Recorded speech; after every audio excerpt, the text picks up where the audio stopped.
Let me show you how I make my stuffed pepper soup. I made this for you guys years ago, and it still is one of our family favorites. It's so easy, and it tastes like a stuffed pepper, but in soup form. And now that we are in the smack middle, I should say beginning of winter, we need all the cozy foods that we can get. And I made some fresh bread the other day, and it just goes so well with soup. And I wanted to show you this recipe to remind you it exists. And all you need are some bell peppers. I use yellow and red. You're going to go ahead and finally dice those, and then you'll do the same thing to a yellow onion, celery, carrots, garlic, all the usual suspects that would be in a soup. This is so fantastic and easy, and I just want to make sure you remember that these kinds of videos are in addition to my regular content, not in place of.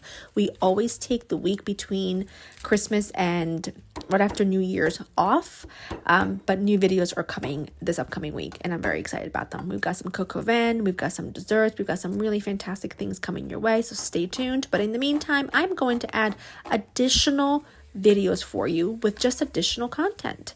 In my soup pot, I have some ground beef cooking. It was already browning just to speed things along a little bit, and I do apologize for the steam, but hey, it's a paid actor in this. And once it's browned, I'm going to go ahead and add my peppers, my onions, my celery, my carrots, along with a pinch of salt. And I'll get that cooking for about 10 minutes or so. I want those veggies to really begin to cook down. And once all this starts cooking together, it smells so good. After 10 minutes, I'm going to go ahead and add my garlic. I don't like to add the garlic in the very beginning because it can risk burning, and burnt garlic just never tastes good. Cook that all together for like a minute, and then you're going to go ahead and add in your beef stock and your petite diced tomato, although you could really use, regular crushed tomatoes with whatever tomato product that you have, not ketchup though. Add all that in. I added a little bit of Italian seasoning, and I put that on the stove to simmer for a while.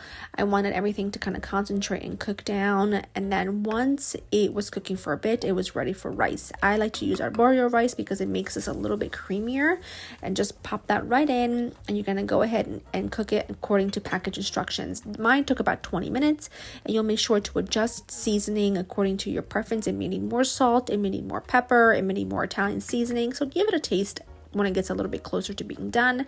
And then that's really it. It's really lovely and thick. It's not really soupy, although it can be if you want to just add a little bit more stock.